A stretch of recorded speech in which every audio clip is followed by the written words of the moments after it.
హైదరాబాద్ గాంధీ ఆసుపత్రిలో గవర్నర్ ఆకస్మికంగా తనిఖీలు చేశారు. బెడ్లు లేక నేల మీద పడుకున్న రోగుల్ని చూసి ఆయన తీవ్ర అసహనం వ్యక్తం చేశారు. దీనిపై ఆసుపత్రి సిబ్బందిని నిలదీశారు నరసింహన్. అక్కడి నుంచే మంత్రి లక్ష్మారెడ్డికి ఫోన్ చేసి విషయాన్ని ఆయనకు చెప్పారు. దీంతో త్వరలోనే అక్కడ అన్ని సౌకర్యాలు కల్పిస్తామని గవర్నర్కి మంత్రి హామీ ఇచ్చారు. గవర్నర్ గాంధీ హాస్పిటల్లో చేసిన ఆకస్మిక తనిఖీల గురించి మరింత సమాచారాన్ని మా general bureau chief Somagopal Reddy తెలుసుకున్నాం. సోమగోపాల్, గవర్నర్ ఆకస్మికంగా తనిఖీ చేయడానికంటే ఏమైనా కంప్లైంట్లు ఆయన రిసీవ్ చేసుకున్నట్టుగా సమాచారం ఉందా? ఆయన పరీక్షలు వెళ్ళారా లేదా ఊరికే తనిఖీలు చేశారా? ఏం కనిపించింది గవర్నర్కి? ఏమంటున్నారు ఆయన?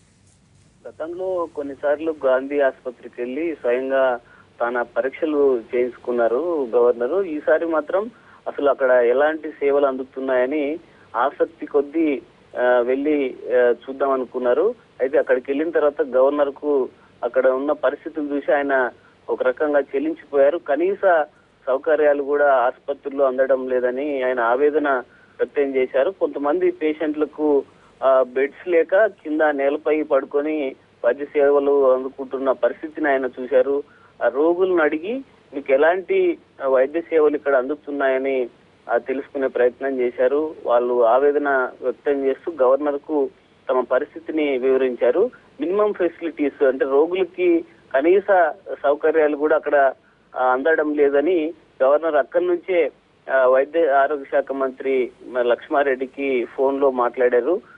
మినిమం ఫెసిలిటీస్ లేవు, అంటే క్లాత్ లాంటి చిన్న చిన్న సౌకర్యాలు కూడా ఇక్కడ నిధుల కొరత ఉంది అని గవర్నర్ అక్కడ ఉన్న సిబ్బందితో మాట్లాడిన తర్వాత ఆ విషయాన్ని మంత్రి దృష్టికి తీసుకెళ్లారు. మంత్రి దీనిపై వెంటనే స్పందించారు.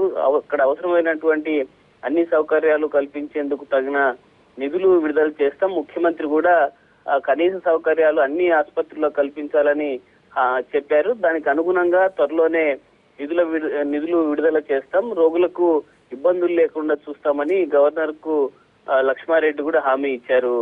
Paritosh. Thank you so Gopal.